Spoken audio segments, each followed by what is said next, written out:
നമസ്കാരം. സുഭാഷിതം.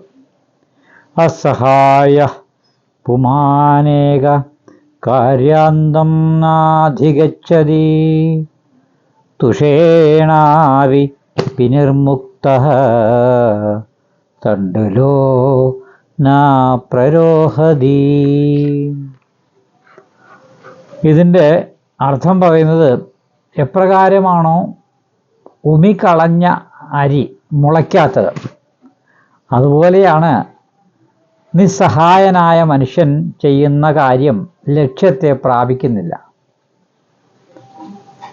ഉമി കളഞ്ഞ അരി, അപ്പം നെല്ലിൻ്റെ ആ ഉമി കളയുമ്പോൾ അരി ഒരിക്കലും മുളയ്ക്കത്തില്ലല്ലോ. അപ്പം നെല്ലുണ്ടെങ്കിലേ, ഉമി ഉണ്ടെങ്കിൽ മാത്രമേ നെല്ല് മുളയ്ക്കുള്ളൂ എന്നതുപോലെയാണ് നിസ്സഹായനായ ഒരു മനുഷ്യൻ.